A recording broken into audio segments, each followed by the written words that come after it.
Hello Year 9s, this is the advanced level, the first part for algebra in the NAPLAN. Be sure to subscribe to get notification of the next video coming up with advanced level 2. Which expression is equivalent to minus 5x plus 3? In this expression we only have two terms. One of them is minus 5 with a variable x, and the other one is just constant plus 3. Both of these terms cannot be added together because one is a constant and the other one has a variable in it. However, these two constants can be swapped or rearranged so that now we'll have plus 3 in front and minus 5x after. We don't usually put in a plus in front, so we'll just leave it at 3 minus 5x. So our answer is D. So what is the value of 3t squared when t is equal to minus 2? 3t squared, the square here is an exponent, and it indicates that we must make 2 copies of t. So now we have 2 t's. So now we're going to substitute t is equal to minus 2. So we'll have 3 times minus 2, and probably best to put little brackets there to show you that the minus belongs to the 2, times another minus 2. Now this means that you need to multiply minus 2 times minus 2. So this question tries to test you if you know that minus 2 and minus 2 becomes a positive number. So you've got a positive number, those two will multiply to become a positive number. So what is the answer?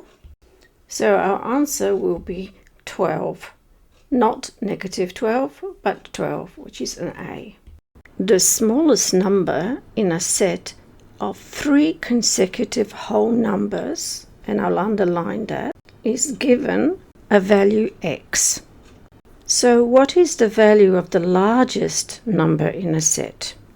If x is the smallest number, say for instance that x is 3, then the consecutive numbers to this would be 4 and 5. What if my x is 8? Then the consecutive numbers would be 8, 9 and 10. What if my x is 100? Then my consecutive numbers will be 101 and 102. So that's what consecutive numbers mean, and they are whole numbers, 3 numbers that are following each other. In our case, it's x. So x is our smallest number.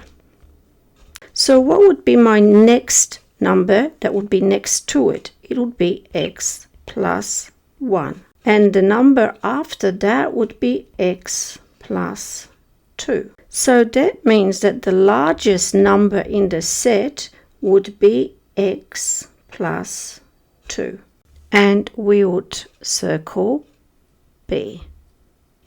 This question shows you an equation, and we are going to have to solve it for P. Solving this will mean that we're going to be rearranging. Notice that we've got a 7p in the left hand side. There's an equal sign here, and we also have a 3p there. These two should be together. So how do we move our 3p to the left hand side? Well, we can do it by taking it away here. So 3p take away 3p will make this 0. But because we're doing it on the right hand side, we also need to take away 3p over here. So we subtract 3p from both sides. So now we have 4p minus 2 equals 2 plus 6. So we have a 6. Now we will add 2 to both sides. And we're left with 4p, these two cancel, is equal to 2 and 6 is 8. And now we will divide this by 4 and divide both sides by 4. And the 4's cancel out. So we have p is equal to 8 on 4 is 2. And we just write down in the answer p is equal to 2. Here you're shown an equation that you'll need to simplify. The first thing that you see in this particular equation is that there are brackets. I'll make them red for you to see. These brackets mean that I need to expand these terms. So you will need to multiply that 3 by both terms inside that bracket package. Okay, we're thinking of this as a package. And if I multiply 3 with the 2a, and now I must multiply the 3 with not just the 2. This is where the trick is. This is where you will be tested on this. You must multiply the 3 with the negative number. So 2 is a negative 2. So 3 times 2a will become 6a. And 3 multiplied by negative 2 will be negative 6. And the rest can be just rewritten here as 5a plus 4. Now this has 4 terms and we want something that will have 2 terms. So a can only be added to another a. So 6a can be added to the 5a. And 6a plus 5a is an 11a. Now we just have minus 6 plus 4. Minus 6, I'll just write that down here, minus 6 plus 4. So let's do it in one more row. We have 11a, and minus 6 plus 4 will become minus 2. So our answer is C. Our rule for y in terms of x is y is equal to 3x plus 5. Now if y is equal to 38, what is the value of x? Well, this is our rule.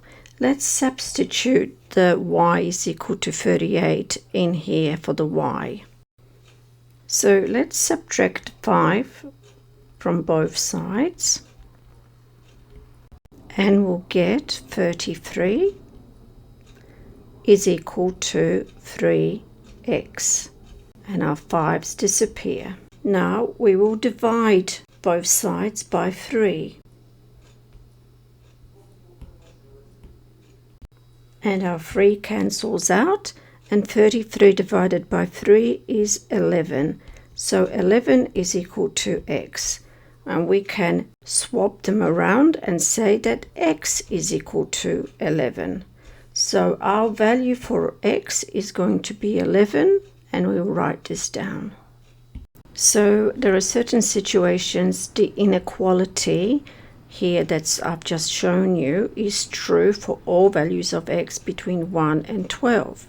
Which pair of values does not satisfy the inequality? And we need to really try each option. First of all, what does this sign inequality mean? It means that the left-hand side is greater than the right-hand side. Now let's start substituting into each option. So we'll have start with A, x is equal to 10 and y is equal to 24. So we'll start with y is equal to 24. Then we've got this, and now we've got 3 times 10 minus 7. What does that look like?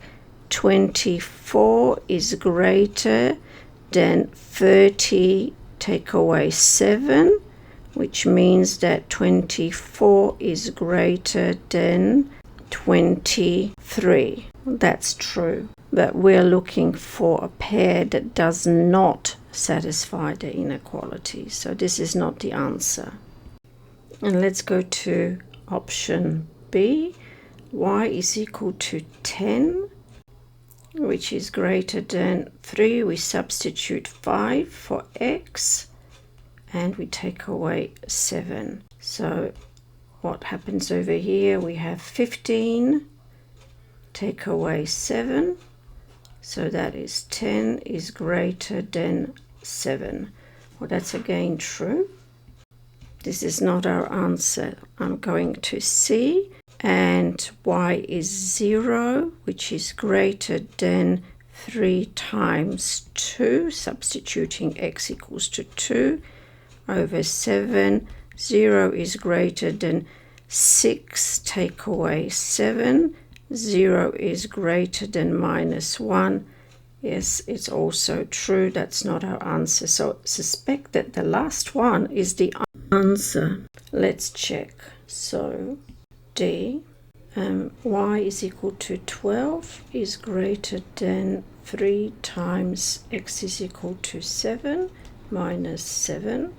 So 12 is greater than 21 minus 7. 12 is greater than 14, and indeed that is not correct. So this is our answer, and we can confidently highlight D because that's the one that does not satisfy the inequality. So which expression is not equivalent to 3x squared plus 7x minus 4? So what you want to know here is that there are 3 terms. None of them can be added together. So we always end up with 3 terms. I've pulled them out separately so that we've got them all separate. Now the question is, which expression is not, that's the big question, equivalent to this? So let's start with question A. Are the terms in this form the same as the ones we have? So let's have a look. Do we have 3x squared? Do we have 7x? Yes, we do. Do we have minus 4? Yes, we do. So that means that this is correct, but not our answer. Now we'll go to B. Do we have a minus 4? Yes, we do. Do we have a plus 7x? Yes, we do. Do we have a plus 3x squared? Yes, we do. So this answer is also equivalent, but not what we're looking for. Let's go to C. Do we have a 4? Ooh, that's not a 4. We do not have a 4. That does not fit in there. Neither do we have a 7. That doesn't fit in. Neither do we have a minus 3. That is not an equivalent fraction. Expression. Let's just try option 4. All right, we do have 3x squared, and we do have minus 4, and we do have plus 7x. So this one is also correct.